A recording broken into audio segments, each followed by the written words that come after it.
দীর্ঘদিন পর কোনো সমাবেশে যোগ দিতে যাচ্ছেন বিএনপি চেয়ারপারসন বেগম খালেদা জিয়া। সাবেক প্রধানমন্ত্রী শেখ হাসিনা দেশ ছাড়ার পরপরই সকল মামলা থেকে অব্যাহতি লাভ করেন তিনি। শুনতে পাওয়া যাচ্ছে এবার প্রথমবারের মতো সমাবেশে যোগ দিতে যাচ্ছেন তিনি। তবে কোথায় কোন সমাবেশে যোগ দিতে যাচ্ছেন খালেদা জিয়া, বিস্তারিত থাকছে রিপোর্টে।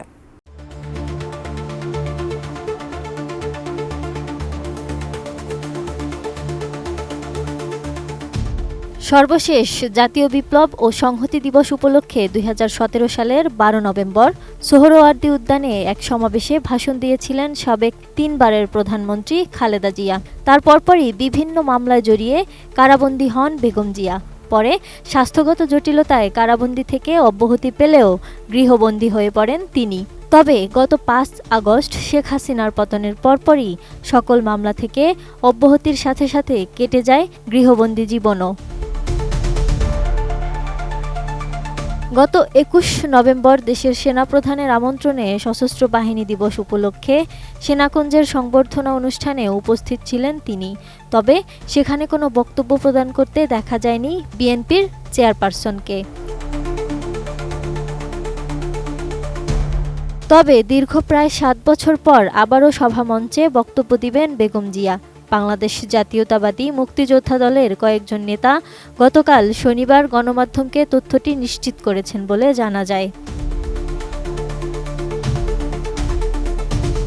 কোয়ালিটি সম্পন্ন আন্তর্জাতিক মানের still bar CSRM committed for better still. আগামী ২১ ডিসেম্বর রাজধানীর আগারগাঁওয়ে বাংলাদেশ চীন মৈত্রী আন্তর্জাতিক সম্মেলন কেন্দ্রে মুক্তিযোদ্ধাদের সমাবেশে প্রধান অতিথি হিসেবে যোগ দেবেন বিএনপি চেয়ারপারসন। মহান বিজয় দিবস উপলক্ষে বাংলাদেশ জাতীয়তাবাদী মুক্তিযোদ্ধা দলের উদ্যোগে এই সমাবেশটি অনুষ্ঠিত হবে বলে জানা গেছে। সেখানে ১.৫ থেকে ২ হাজারের মতো বীর মুক্তিযোদ্ধা উপস্থিত থাকবেন বলেও জানা যায়।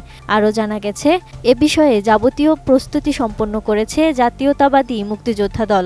এরই মধ্যে খালেদা জিয়াকে আমন্ত্রণ জানানোর বিষয়টিও সম্পন্ন করেছেন তারা। সমাবেশে বিএনপি চেয়ারপারসনের উপস্থিত হওয়ার বিষয়টি তার শারীরিক অবস্থার উপর নির্ভর করবে বলেও সংশ্লিষ্ট সূত্রে জানা যায়। মুক্তিযোদ্ধারা আরও জানান, এবার ভিন্ন আবহে এবং মুক্ত পরিবেশে একটি মুক্তিযোদ্ধা সমাবেশ হতে যাচ্ছে। ৫ আগস্ট শেখ হাসিনা সরকার পতনের পর এক ভিন্ন আবহ ফিরে পেয়েছেন বলে দাবি এসব মুক্তিযোদ্ধাদের। হাসিনা সরকারের আমলে এমন পরিবেশ তারা কখনো পাননি বলেও জানান এসব মুক্তিযোদ্ধারা। Desk report, ATN news.